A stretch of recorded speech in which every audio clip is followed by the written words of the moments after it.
Love can make you believe in someone's dreams, even when they're built on lies. Betrayal cuts deep, leaving scars you didn't see coming.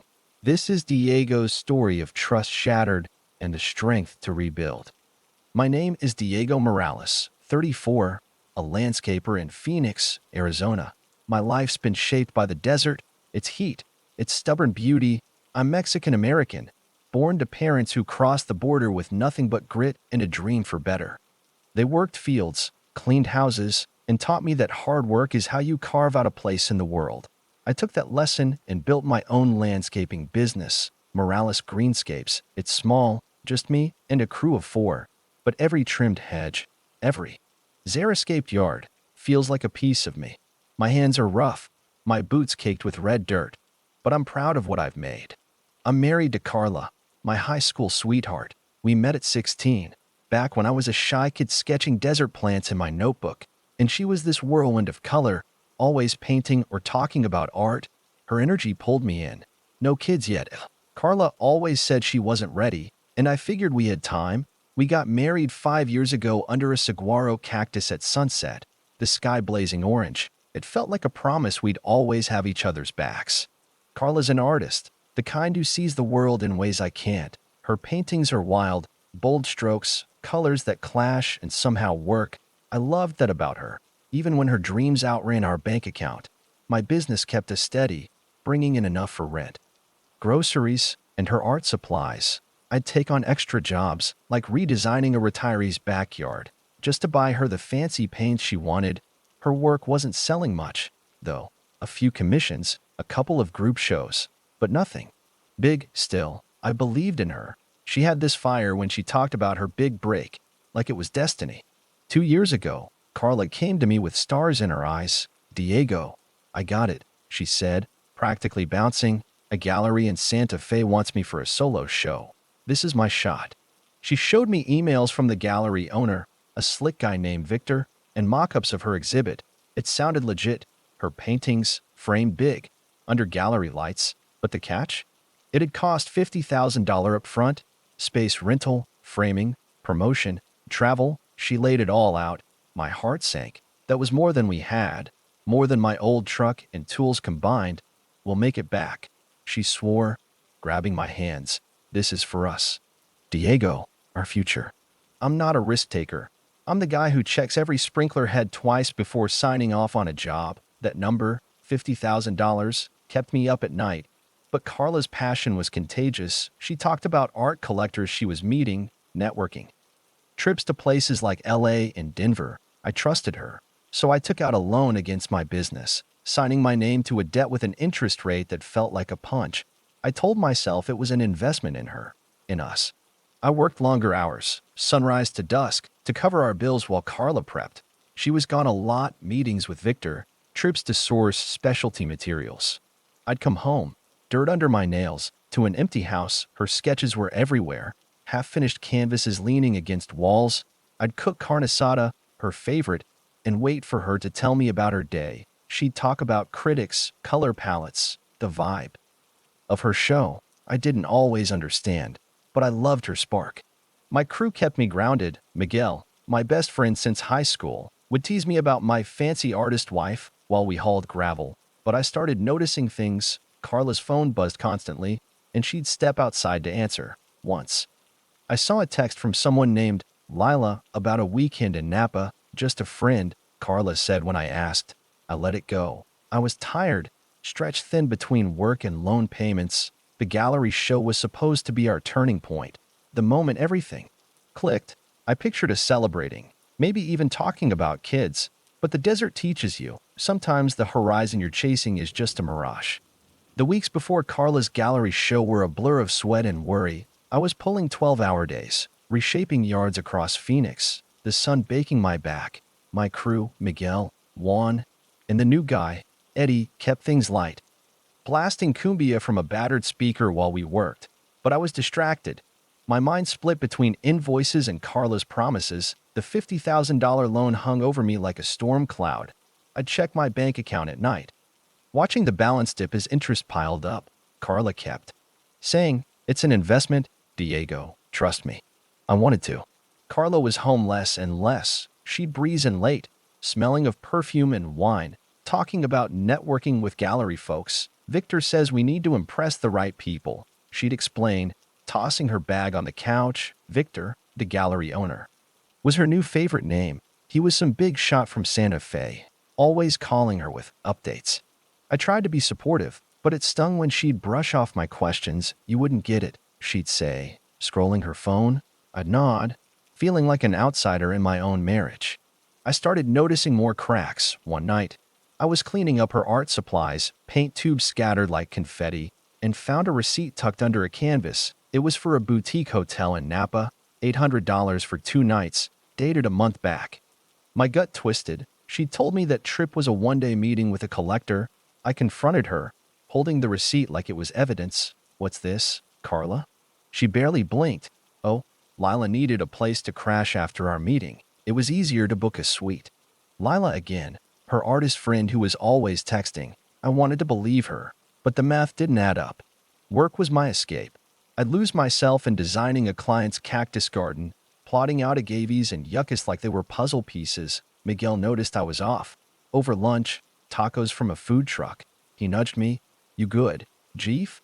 You look like you're carrying the whole desert. I shrugged, not ready to spill. Admitting I was worried about Carla felt like admitting I'd failed as a husband. Instead, I threw myself into jobs, taking on extra ones to cover the loan payments. My shoulders ached. My sleep was shot, but I kept going. Carla's mood swings didn't help. One day, she'd be sweet, wrapping her arms around me, promising the show would change everything. We'll be set, Diego, you'll see. The next, she'd snap if I asked about her plans, like I was crowding her. I started second-guessing myself. Was I being too clingy? Too practical? I'd always been the steady one, the guy who fixed things, leaky pipes, client complaints, our budget. But I couldn't fix whatever was shifting between us. A week before the show, I found another clue. I was grabbing laundry and saw her laptop open on the kitchen table. A confirmation email was up for a flight to Miami, not Santa Fe. My heart pounded. I clicked through, feeling like a snoop but needing answers. The ticket was for her and Lila, booked with my credit card. When I didn't even know she had access to $1,200, I sat there, staring at the screen, my hand shaking. When she got home, I asked her about it, keeping my voice calm. Miami? Thought you were prepping for Santa Fe. She laughed it off. Oh, that's for after the show. A quick trip to meet a curator. Victor set it up. Her eyes didn't meet mine. I wanted to push, to demand the truth, but I was scared. Scared she'd shut down. Scared I'd sound jealous or petty. So I swallowed it, like I'd swallowed every doubt for months. The show was days away, and I told myself we'd get through it. I pictured us in Santa Fe. Her paintings on the walls, maybe even a sail to ease the debt. I clung to that image, like a lifeline in a sandstorm. But deep down, I knew something was wrong. The desert's quiet, but it's never silent. It whispers warnings if you listen, and I was starting to hear them. The day of Carla's gallery show, I was a mess of nerves and hope. We drove to Santa Fe, my old truck rattling under the weight of her paintings, carefully packed in the bed. The desert stretched endless around us, but inside the cab, things felt tight. Carla was quiet, scrolling her phone, only half answering when I asked about the setup. It's all handled, she said, her voice clipped. I gripped the wheel, telling myself she was just stressed.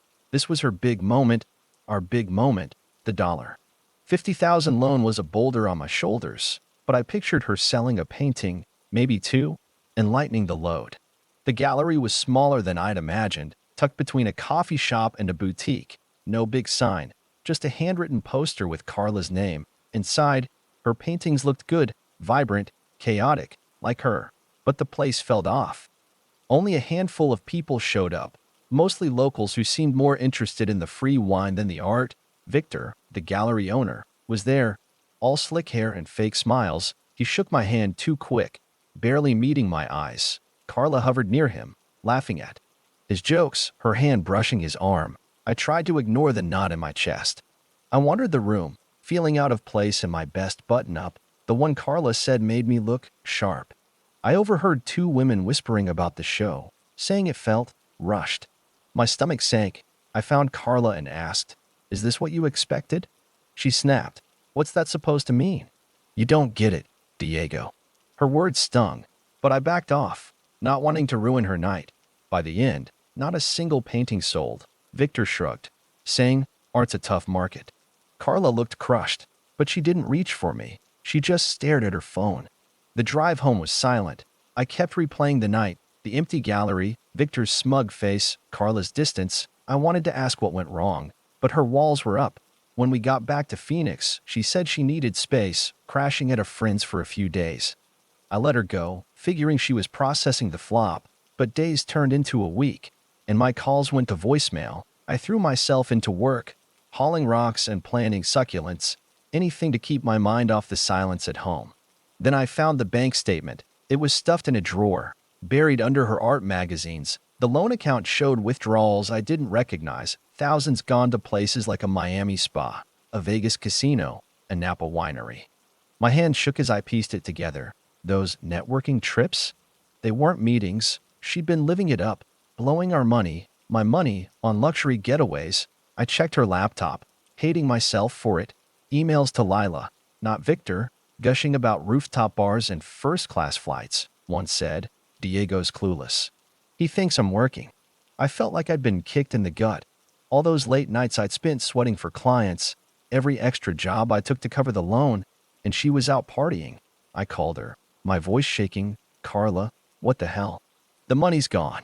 She didn't deny it. Instead, she got cold. You never believed in me, Diego. You held me back, always whining about money. I was stunned. Held her back?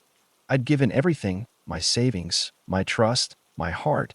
Then she hit me with it. I'm done. I need someone who gets me. She hung up. I sat in our kitchen, the carne asada I'd made for her going cold. The house felt too big, too empty. I thought about my parents, how they'd built a life from nothing, how they'd trusted each other. I tried to do the same, but Carla had taken it all and walked away. The debt was mine to carry, $50,000 plus interest, and she didn't care. My crew noticed I was off. Miguel kept asking if I was okay, but I couldn't talk about it. Not yet. All I could do was keep moving, one job at a time, while the betrayal burned like the phoenix sun. Carla's words echoed in my head for days. You held me back. They cut deeper than the debt, sharper than the empty house. I'd given her everything, my trust, my hustle, my future, and she'd tossed it like a bad sketch. She was gone, moved out while I was at a job site, leaving behind half her clothes and a note. I'll send for the rest, don't call. No apology, no explanation, just gone. I stood in our bedroom, staring at her empty side of the closet, feeling like the ground had caved in. The $50,000 loan was my problem now. The bank didn't care about her lies or her trips to Napa. Interest was piling up, and my business, steady as it was, wasn't built for this kind of hit. I started taking every job I could. Redoing patios, installing drip systems, even clearing weeds for cheap. My crew stepped up. Miguel, Juan, and Eddie worked late with me. No complaints. Even when the heat pushed 110, we'd finish a yard, sweat-soaked. And they'd crack open cold sodas, joking to keep my spirits up. Jeef, you're gonna build an empire, Miguel said once, slapping my shoulder. I forced a smile, but inside, I was drowning. Nights were the worst. I'd come home to a quiet house, no Carla humming while she painted, no smell of her jasmine perfume.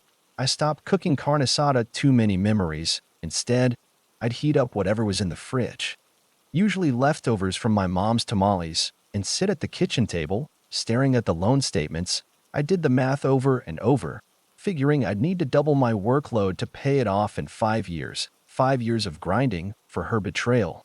It felt like a life sentence. I couldn't talk about it at first. My parents would have worried, and I didn't want to burden them. They'd always loved Carla, called her their hija. Telling them she'd lied, spent our money on luxury getaways, left me in debt. It'd break their hearts, so I kept it in, letting it fester. But Miguel saw through me. One day, while we were planting a row of ocotillos for a client, he pulled me aside. Diego, you're my brother. What's eating you? I don't know why, but I spilled it all, the loan, the trips, Carla's note. He listened, nodding. No judgment. She's the fool, not you, he said. You're still standing. That's what counts. His words stuck. I wasn't ready to forgive myself for trusting her. but I started leaning on the crew more. One brought me coffee from his wife's shop, strong and black, saying it'd fix my soul. Eddie, the quiet one, shared playlists of old rancheras that reminded me of my dad. Work became my anchor. I'd lose myself in the rhythm of digging, planting, shaping the desert into something beautiful. A client's praise for a new rock garden or a perfectly laid path. It wasn't much, but it reminded me I was good at something. Still, the betrayal clawed at me. I'd see things that triggered it. A paintbrush Carla left behind, a Santa Fe postcard in the mail. Once, I found an old photo of us at a street fair, her laughing as I tried to win her a stuffed cactus.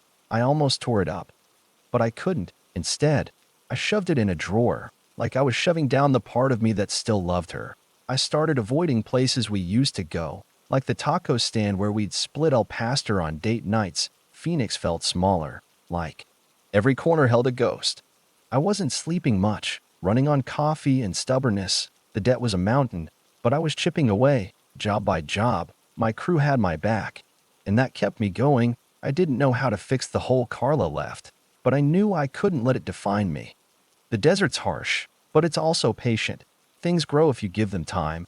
I just had to keep moving forward, one step at a time, even when it hurt.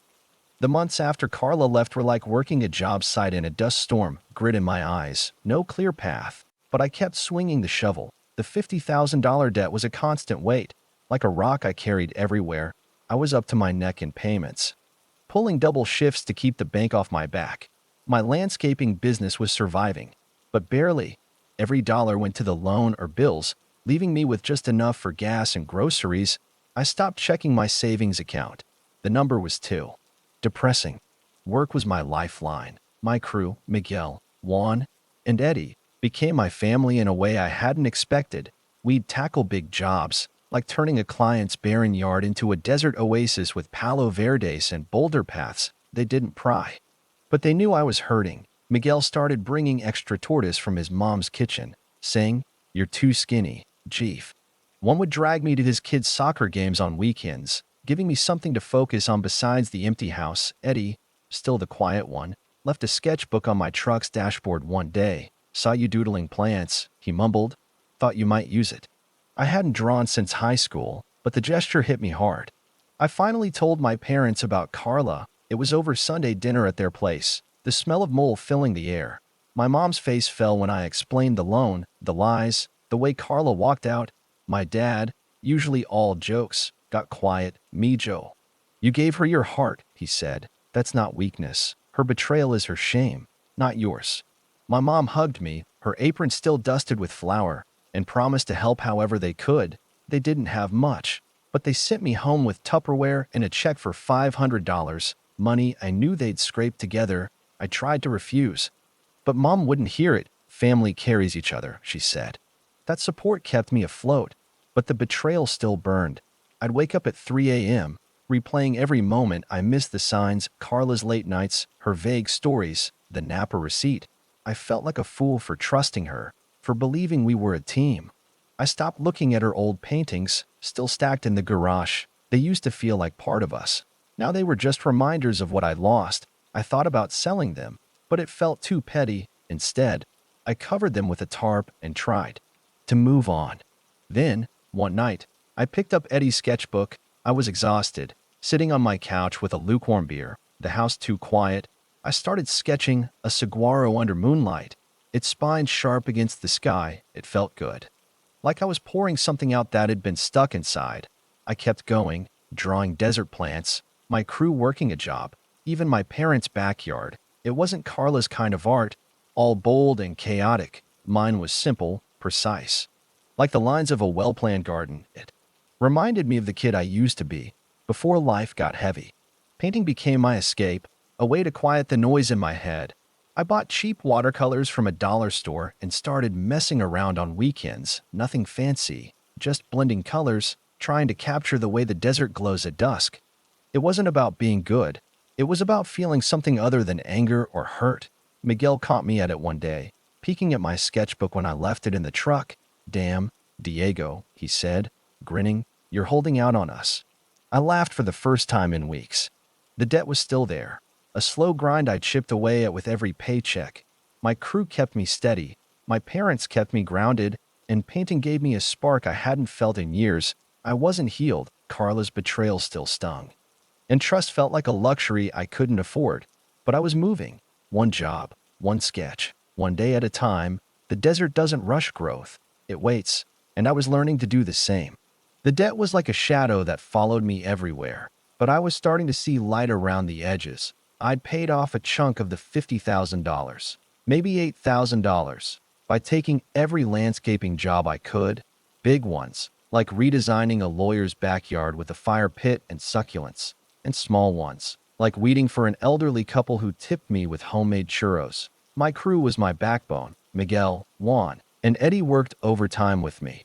No complaints, even when we were dragging by the end of a 14-hour day. We'd blast old corridos, the music filling the gaps where I didn't want to think about Carla. Work was grueling, but it gave me purpose. I'd plan out jobs in my head, where to place a mesquite tree, how to angle a stone path so it caught the sunset. Clients loved my attention to detail, and word of mouth brought in more work. A realtor hired us for a string of properties, which meant steady paychecks. Every dollar went to the loan, but I could feel the weight lifting, bit by bit. Still, I'd check the balance and wince. $42,000 to go, plus interest. It was a marathon, not a sprint, and I was pacing myself. Painting kept me sane. That sketchbook Eddie gave me was filling up fast. Desert scenes, my crew laughing over lunch, even my parents' old adobe house. I'd started using better watercolors, splurging on a $20 set from an art store. It felt reckless, spending on myself, but it was worth it. I'd paint at night, the house quiet except for the hum of the AC, blending oranges and purples to mimic a Phoenix sunset. It wasn't just a hobby. It was like I was rediscovering a piece of myself I'd buried to support Carla's dreams. I hadn't realized how much I'd let go of to lift her up.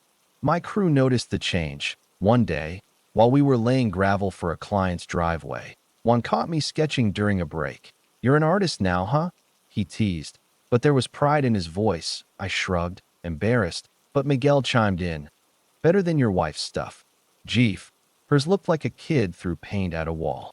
We laughed, but it stung. Carla's art used to be our dream. Now it was just another lie. I started opening up more, over beers after a long job. I told the guys about the worst of it. How Carla spent the loan on trips, how she blamed me for her failures. Eddie, usually silent, said, "She didn't deserve you, man." It was simple, but it hit me. I'd been carrying so much guilt, like I'd failed her by not being enough. Hearing my crew say otherwise felt like a weight off my chest. My parents were my rock, too.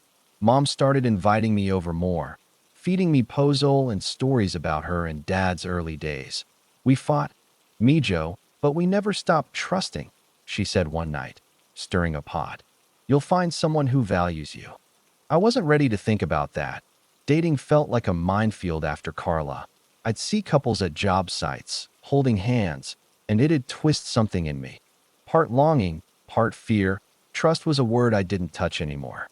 Painting was my safe space. I started sharing my work with the crew, just small stuff, like a sketch of Miguel's dog or a cactus under starlight. They hyped me up, saying I should sell them. I laughed it off, but the idea stuck. Maybe I didn't need a gallery or a big break like Carla chased. Maybe it was enough to create for myself, to feel alive in the lines and colors. The debt was still there, and so was the hurt. But I was building something new. Call it hope, call it stubbornness. I'd spent years pouring my energy into Carla's dreams, thinking that's what love meant. Now, I was learning to pour it into myself. The desert's a hard place to grow, but things take root if you're patient. I was starting to see that in me. A slow, steady strength, like a saguaro reaching for the sky. I wasn't whole yet, but I was getting there, one job, one painting, one day at a time. Another year into the grind, and the debt was down to $35,000. It felt like I'd been hauling that loan across the desert forever, but seeing the numbers shrink gave me a spark of pride.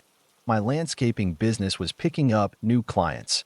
Bigger projects, like a community garden for a local school. My crew was a machine.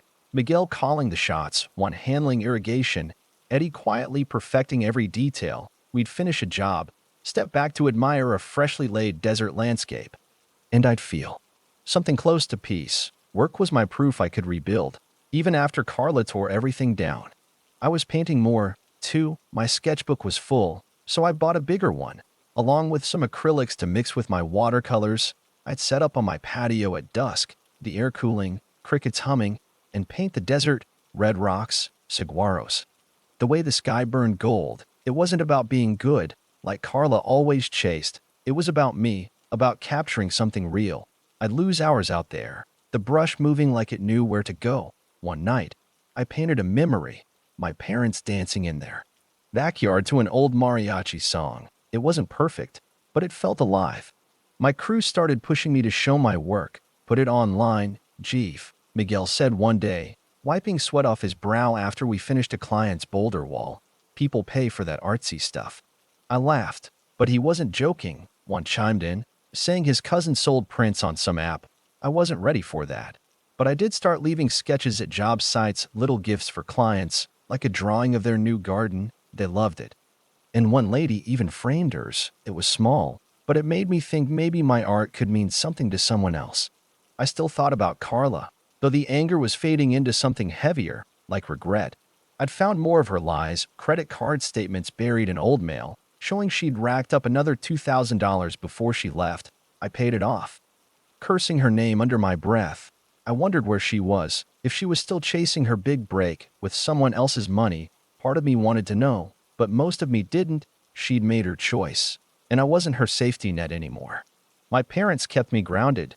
Dad started joining me on smaller jobs, saying he missed getting his hands dirty. We'd work side by side, him telling stories about his old landscaping days in Mexico, me soaking it in. Mom would call to check on me, always ending with, "You're enough. Mijo, don't forget." Their faith in me was like water in the desert, rare and vital. I started visiting them more, helping Dad fix up their yard, or just sitting with Mom over coffee, listening to her talk about family back in Sonora. Trust was still a sore spot. I'd flinch when clients asked about my personal life, keeping it vague. Dating wasn't even on my radar. Every time I thought about it, I'd see Carla's face, hear her say I held her back. But I was starting to feel okay alone. I'd hike South Mountain on weekends, sketchbook in my backpack, finding spots to draw the city skyline or a lone cactus against the horizon. It was just me in the desert, and that felt like enough for now. The debt was still a beast, but I was taming it. Job by job, my business was growing, my paintings were stacking up, and I was learning to value myself, not just what I could do for someone else. Carla's betrayal had cracked me open, but it also showed me what I was made of. I wasn't the guy who'd signed that loan, blind and hopeful. I was tougher now, more careful with my heart. The desert teaches you to survive on less, to grow where it's hard. I was doing that, slowly, and it felt like a victory.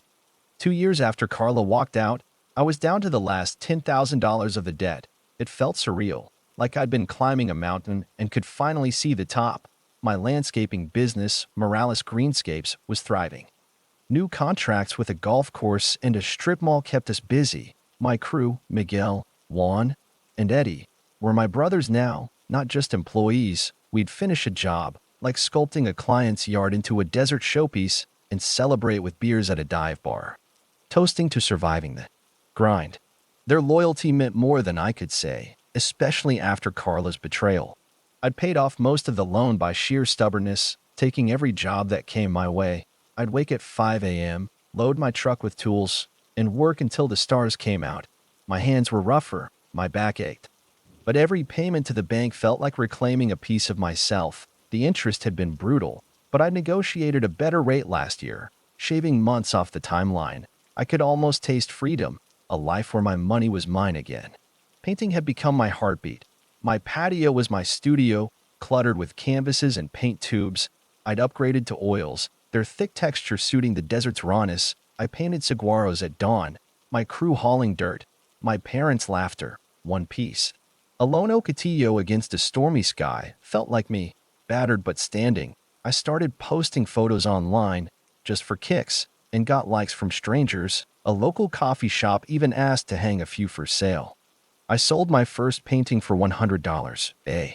Small one that felt huge. It wasn't about the money. It was about creating something no one could take away. My parents were my anchor. Dad helped on jobs when his knees allowed, teaching me old school tricks like hand mixing soil. Mom kept feeding me, saying I worked too hard to eat sad bachelor food. Over dinner one night, she asked if I'd heard from Carla. I hadn't. I'd stopped checking her socials, stopped caring where she was. Good, Mom said, passing me tortillas. You're worth more than her lies. Her words settled in, like water on parched ground.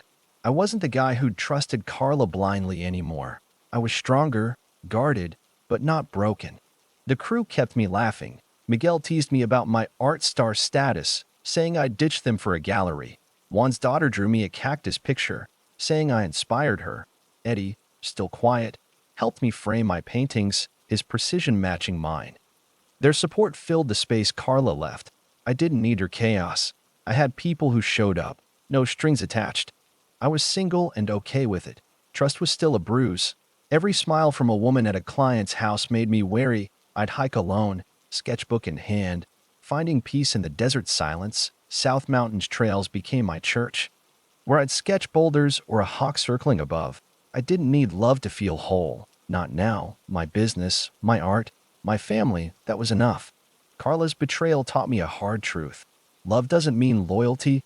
I'd poured everything into her dreams, thinking it'd bind us, but she'd used me and walked away. That $50,000 loan was her choice. But I paid the price now. I prioritized my own stability, my business, my savings, my heart. I wasn't closed off forever, but anyone new would have to earn their place. No more blind sacrifices. As I sent another payment to the bank, I felt the desert's lesson in my bones. Growth takes time, but it's worth it. I'd built a life from the ashes of Carla's lies, a business that fed me, art that freed me, people who had my back. The debt was almost gone. And so was the weight of her. I was Diego, 34, a landscaper, a painter, a survivor. The desert doesn't promise easy, but it promises you'll endure, and I had.